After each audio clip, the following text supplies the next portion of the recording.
Welcome back to history class with the virtual Miss Peralta. We are moving on in our studies of the nation of Israel, and so now we're going to go ahead and continue. So we'll start with our focus questions. After King Solomon, what were the names given to the two kingdoms?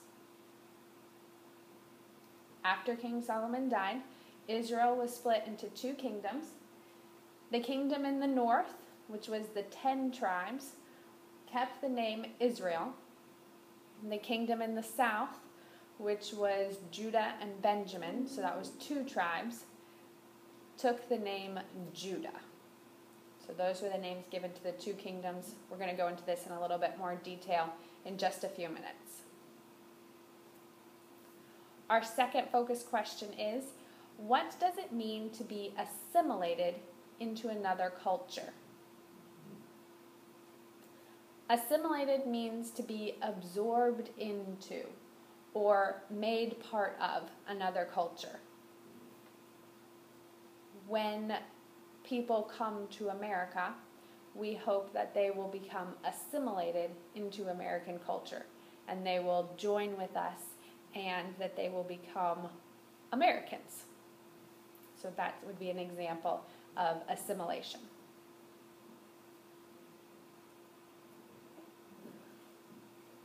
Why did God continually send prophets to take messages of warning and judgment to the people of the northern kingdoms? So the northern kingdom is those 10 tribes in the northern part of Israel, and they were called Israel. God continued to send prophets to that group of people because he wanted to show his mercy to them. He wanted to show his love for them. He wanted the people to turn back to him. Because as we'll see in just a minute, the people of the northern tribes were very rebellious. They worshipped lots of different idols, and they did not follow God. Who did God eventually include in the new covenant he made with Israel and Judah? Me and you. God included Gentiles in the covenant that he made with Israel. So that means that we, as people who aren't Jewish, are able to join with God's people, and we can be followers of God also. As we cover this section about the kingdom divided, I want you to look at the map on your page 102. I'd like you to have that visual with you as we go through the two sections of the northern kingdom and the southern kingdom. On your map, the northern kingdom is the green section, and the southern kingdom is that grayish color. So, as I already mentioned, after Solomon died, the kingdom of Israel was divided into 2 separate kingdoms. Israel to the north, in the green part on your map, Judah to the south, in the gray part on your map. The people who ruled in the northern kingdom of Israel were not related to Solomon and King David at all. The first king was Jeroboam, who was one of Solomon's officials. We'll be coming back to him in just a minute. In the 2 southern tribes, Judah and Benjamin, that became Judah, those kings were all related to King David and to King Solomon. And the first king of that kingdom was Rehoboam, who was one of Solomon's sons. So let's start with Rehoboam and the southern 2 tribes of Judah. The first king was Rehoboam, who was Solomon's son, and he was the first king of the divided kingdoms of Judah. The capital of the southern tribes was Jerusalem. Just like the capital had been Jerusalem under King Solomon and King David before him, for Judah, the capital remained Jerusalem. All of these kings were related to King David, and this helped to fulfill that Davidic covenant that we talked about last week. And that said that someone from David's family would always be on the throne in Israel. And eventually, obviously, that happens because of Jesus.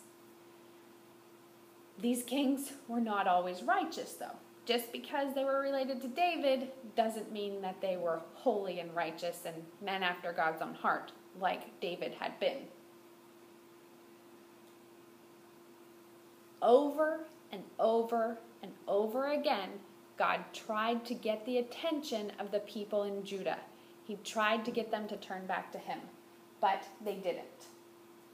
I forgot to put that up. So all of the kings of Judah were descendants of David. Like I said, over and over again, God tries to get the attention of the people of Judah, but it doesn't work. And eventually, in 586 BC, Judah is conquered by King Nebuchadnezzar and the Chaldeans, which are also known as the New Babylonian Empire.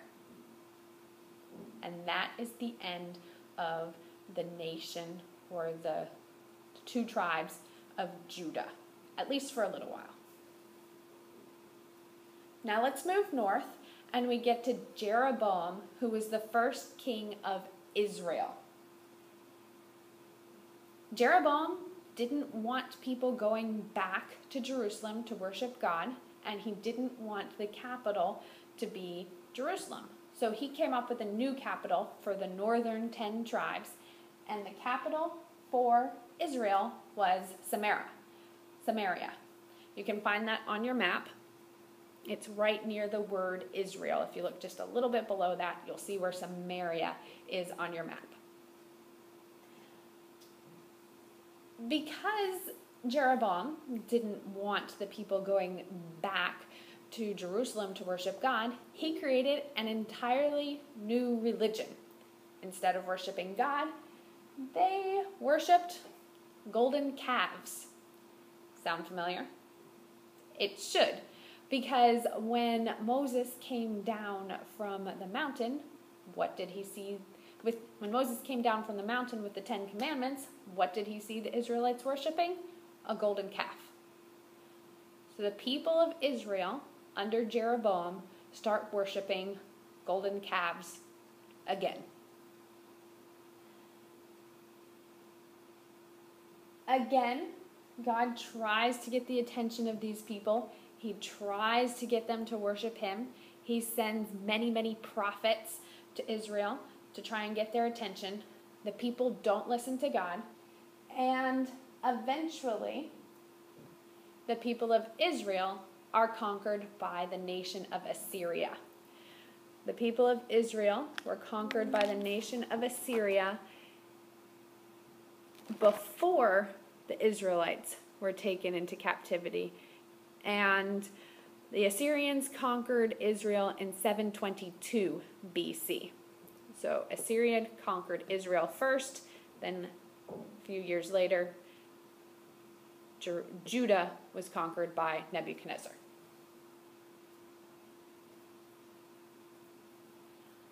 Once both Israel in the north and Judah in the south were conquered, we have what's called the diaspora, or dispersion. Most of the Jewish people don't live in the land that God promised them, Israel, the land of Israel, during this time period. They're dispersed or spread out across the world.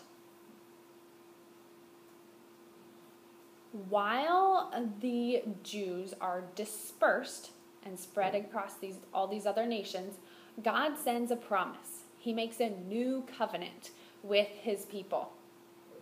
This is the fourth and final covenant. The first covenant was with Abraham, the second one with Moses, the third with David, the fourth is the new covenant.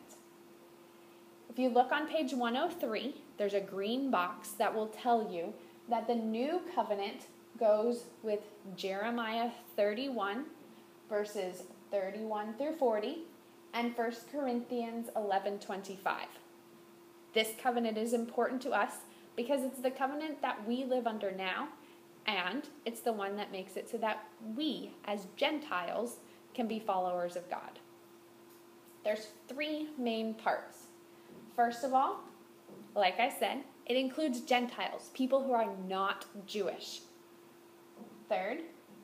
Second, God promised that he would give the Holy Spirit to everyone and that he would put his laws on the people's hearts.